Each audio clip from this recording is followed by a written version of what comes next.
The kettle had been boiling for 3 minutes before I noticed. I was sitting at the kitchen table in my housecoat, the one with the frayed cuff I kept meaning to replace, staring at nothing in particular.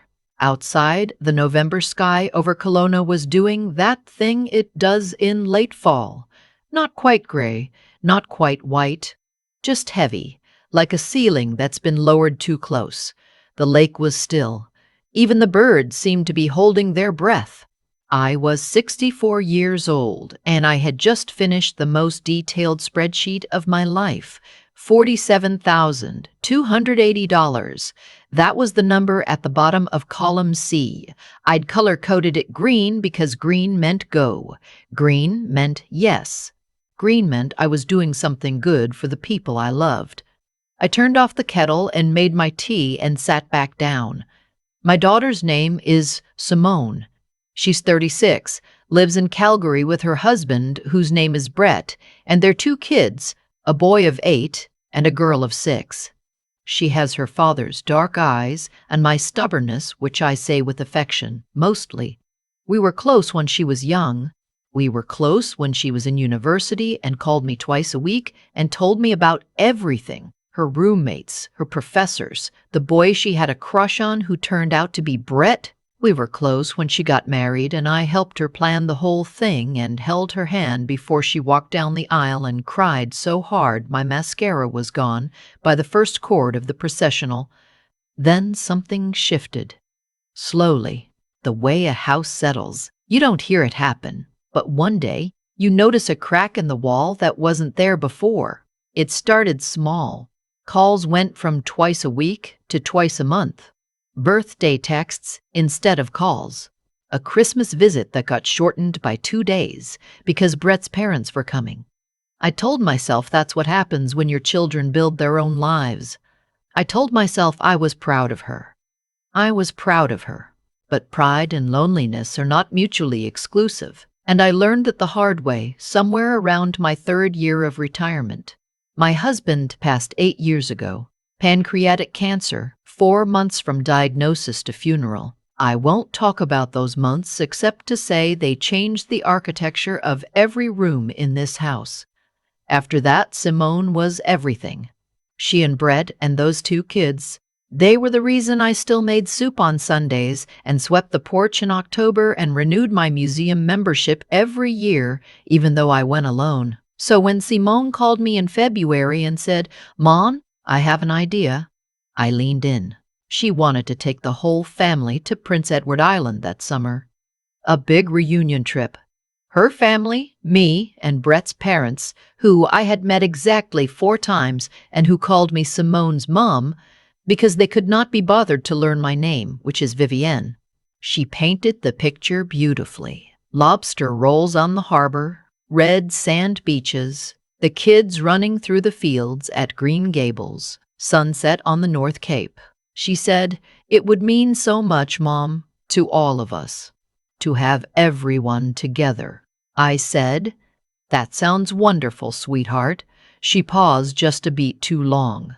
"The thing is, the rental we found is a bit more than we can manage right now. Brett's firm restructured in January and his bonus got cut." I said I understood. She said the house she had in mind was a 10-bedroom property just outside of Cavendish, private beach access. Big wraparound deck, fully catered Friday dinners. She sent me the link. I looked at it for a long time. It was beautiful. The kind of place my husband and I had always talked about visiting, but never quite got around to. I said, "How much are we looking at?" She gave me a number. I wrote it down. Then I opened a spreadsheet. I want you to understand something. I am not a wealthy woman. I am a retired high school English teacher from the Okanagan. I have a decent pension, a paid-off house, and a TFSA I have been careful about for 20 years. I do not have money I can throw at things. Every dollar in that spreadsheet was a dollar I had thought about, saved deliberately, held on to. But they were my grandchildren, and my daughter had said it would mean so much. So I opened that spreadsheet and I made it work. I covered the rental house, all 10 bedrooms, all 8 nights. I budgeted the catered dinners. I booked flights for Simone's family and put my own flight on a separate card. I arranged a whale-watching tour for the kids that I knew my grandson would lose his mind over because he was going through a marine biology phase and could name 17 species of Atlantic whale. I found a chef who did a lobster boil on the beach at sunset, and I put a deposit on that too. $47,280. Column C, in green. I didn't tell Simone the full number. I just told her I had taken care of it. She said, "Mom, you're incredible." And I felt, I'll be honest, I felt needed. I felt like the center of something again. I hadn't felt that way in a long time. I spent March and April making lists. I researched title schedules so we could time the beach walks right. I found a fiddle music evening in Charlottetown that would be perfect for the adults after the kids went to bed. I ordered matching sun hats for the grandkids, blue for my grandson, yellow for my granddaughter, and mailed them to Calgary as a preview. My granddaughter called me on video to show me she was wearing hers indoors and wouldn't take it off. That phone call. I think about that phone call. In May, I booked everything. Non-refundable rates were necessary because they were significantly cheaper, and I was trying to be responsible with money that, let me remind you, was mine. I confirmed head counts with Simone. She confirmed 8 adults, counting me, her, Brett, his parents, his brother, his brother's girlfriend, and 2 children. I was in the middle of finalizing the catering menu when Simone called. I remember I was standing at the kitchen counter with a pen in my hand and a printed menu from the catering company. I had circled New Brunswick chowder and written a small question mark next to PEI mussels, because I wasn't sure if Brett's mother ate shellfish. "Mom, I need to tell you something, and I want you to hear me out before you react." I put down the pen. She said that Brett's parents had been talking. They were feeling, she searched for the word, overwhelmed by the idea of a big group trip.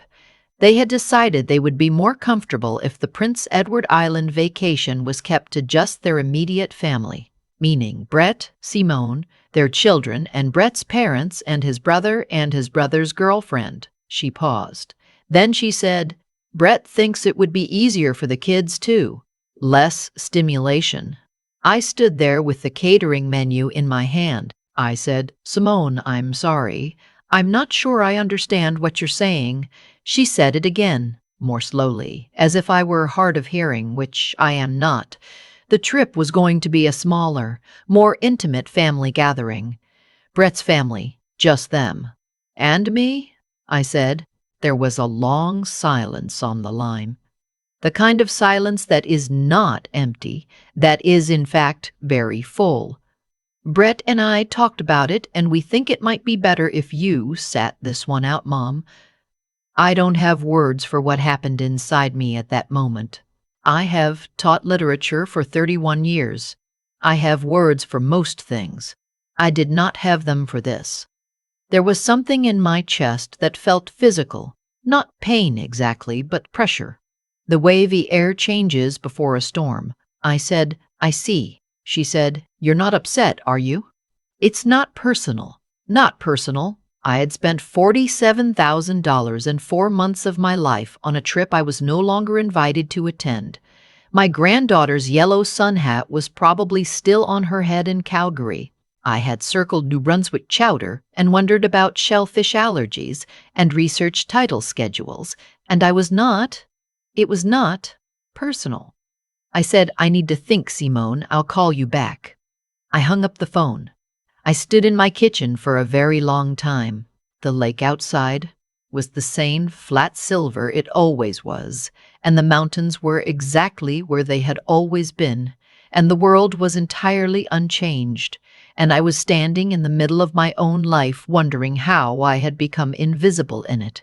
Then I sat down at the table, and I opened a spreadsheet. I want to say it was impulsive. It wasn't. What happened next took 3 days of very quiet, very deliberate thought. I did not call Simone back right away. I made tea. I went for a long walk along the waterfront. I had dinner with my friend Paulette, who is 71 and sharp as a blade and has never once softened a truth for my benefit, which is why I have kept her close for 30 years. I told her everything over pasta at her kitchen table. She listened. She did not interrupt. When I finished, she twirled her fork once and said, "What are you going to do?" I said. "I think I already know." Here is what I did. First, I called the rental property company. I explained that the booking was made under my name on my credit card and that I needed to discuss the reservation. They were kind. I made some changes. Then I called the charter company that had arranged the whale watching tour. Same conversation. My name, my card. Then I contacted the catering company and I had a long and very pleasant conversation about modifying the event. Then I sent a text to my friend Paulette. Then to my friend Rosemary, who retired from nursing 3 years ago and had been talking about PEI for as long as I can remember. Then to my friend June, who I have known since our daughters were in the same kindergarten class and who makes me laugh so hard I sometimes have to excuse myself from the table. 3 texts, 3 immediate responses. Paulette, I'll bring the good wine. Rosemary, I've wanted to go to PEI my entire life. Are you serious right now? June, I'm crying. Yes, 1,000 times yes. I booked their flights that same evening. I was careful this time to book the rates I could modify. Then I sat down to write an email to Simone. I didn't write it in anger. I want to be clear about that. I had moved through something in those 3 days, not past the hurt, because the hurt was still very much present. But I had arrived somewhere on the other side of anger, somewhere quieter. I told her that I had thought carefully about the situation. I told her that I understood family dynamics shift and change over time, and that Brett's family had every right to want a trip that felt comfortable for them. I told her that I would not be attending, of course, since I had not been invited. Then I told her that the reservation for the 10-bedroom property in Cavendish remained in my name and that I had made some modifications. I would be occupying the house the same week as originally planned, myself and 3 friends. Since the property was booked and paid for, and since the deposit was non-refundable, it seemed the sensible thing to do. The catering had been adjusted for a party of 4. The whale-watching charter had been redirected to a smaller vessel more appropriate for adults. I told her the flights I had booked for her family were in my name under a third-party account I controlled, and that I had canceled them. I told her I understood if they needed to rebook at their own expense, and that I wished them well with that. Then, because I wanted to be direct, I said this. I spent 4 months and a significant sum of money planning something for people I love. I would have moved mountains to be there.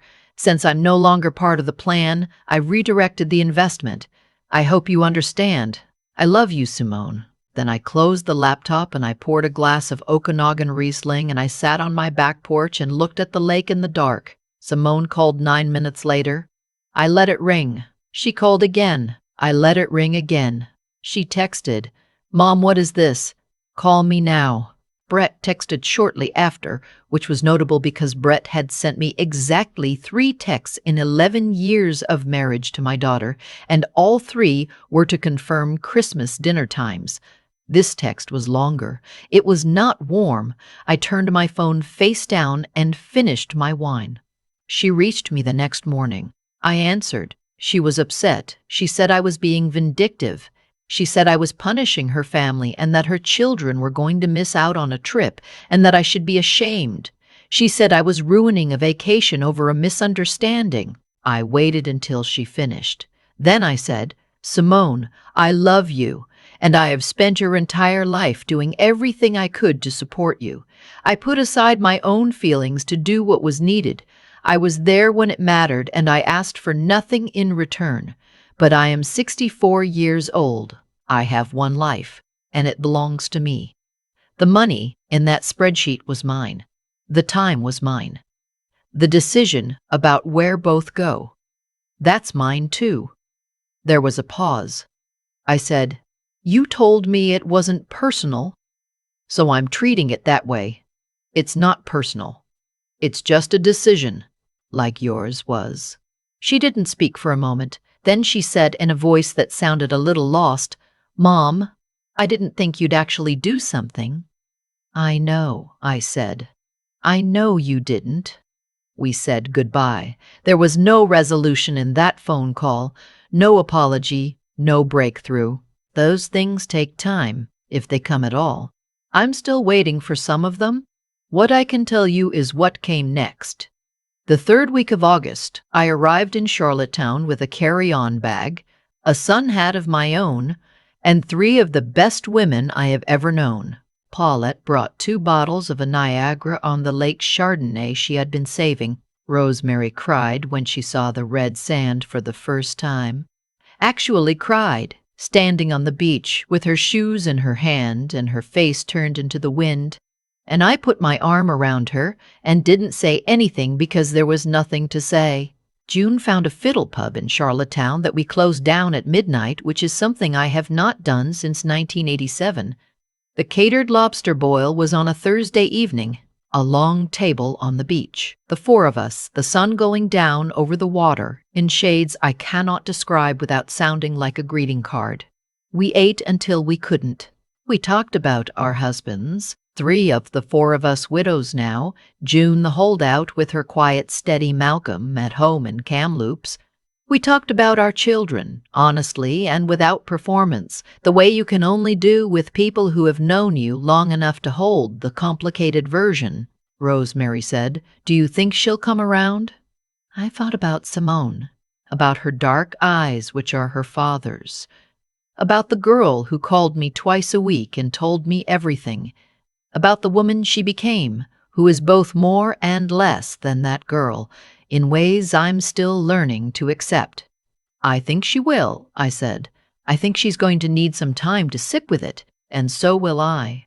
Paulette raised her glass. To sitting with it, we all raised ours. The water was calm. The stars, when they came out, were very clear. The kind you don't often see at home because there's too much light from the city. But out here, there was nothing between us and the sky. I sat with my wine and my 3 friends, and I thought about my husband, who would have loved this, who would have found the best clam chowder on the island by the 2nd day and made friends with the owner of the place by the 3rd. I thought about my granddaughter in her yellow hat.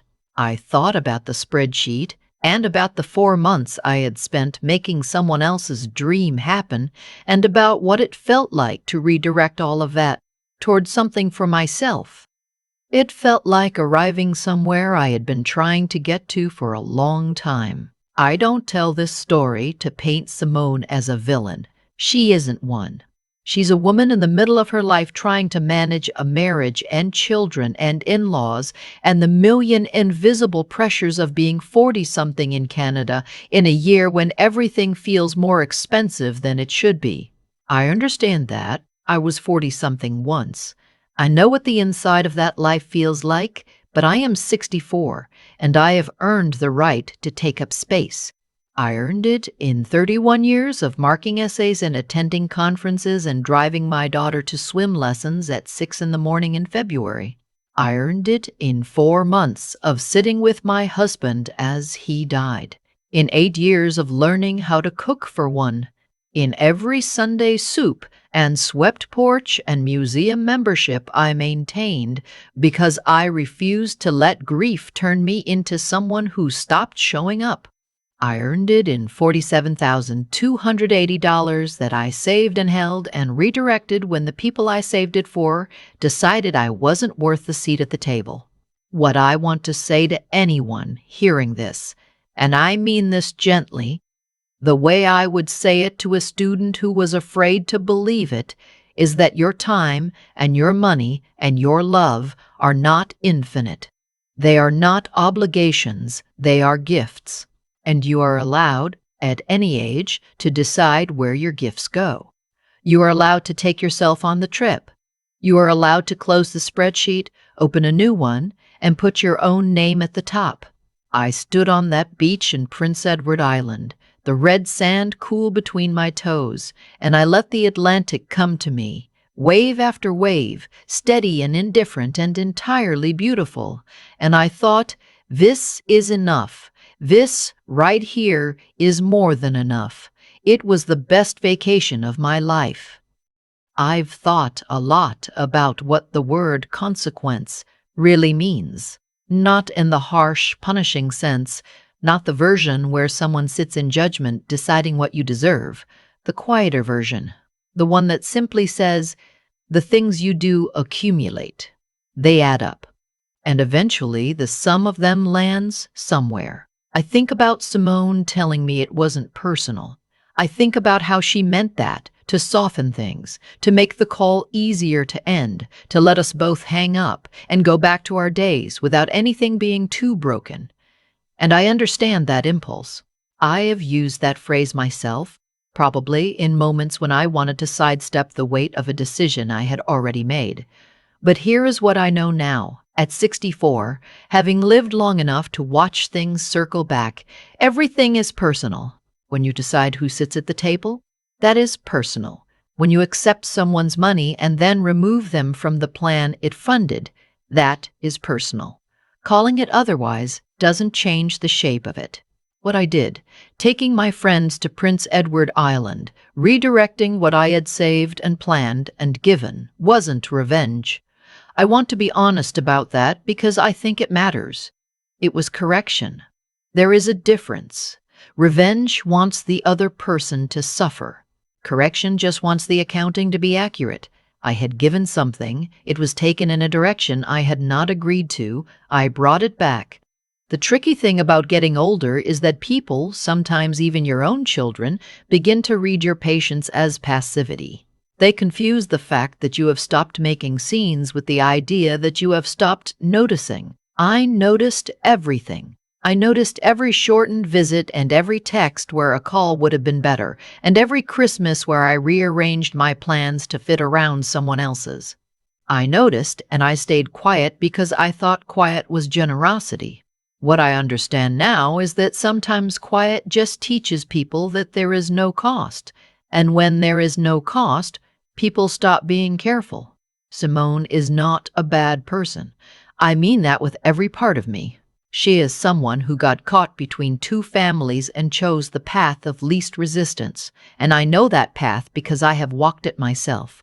What I genuinely hope, is that she looks at what happened and learns something about what it costs to treat someone's love like a resource rather than a gift. Not because I want her to feel guilty, because I want her to be smarter than I was at her age. I want her to know that the people who show up quietly and consistently are the ones worth protecting.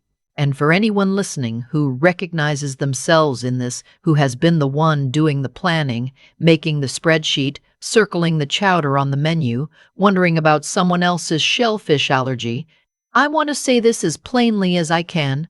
You are allowed to stop. You are allowed to redirect. You are allowed to put your own name at the top of the list and mean it. That is not selfishness. That is the kind of wisdom that only comes from having spent a long time giving yourself away and finally deciding to pay closer attention. Paulette, Rosemary, June. Those women were on that beach with me because I made a decision, and that decision came from something I had been building toward for years without realizing it, the understanding that I was still here, still capable of choosing, still worth choosing for. The red sand was cold, the wine was good, and the stars, when they came out, were very clear. That is enough. That has always been enough. I just had to get out of my own way long enough to see it.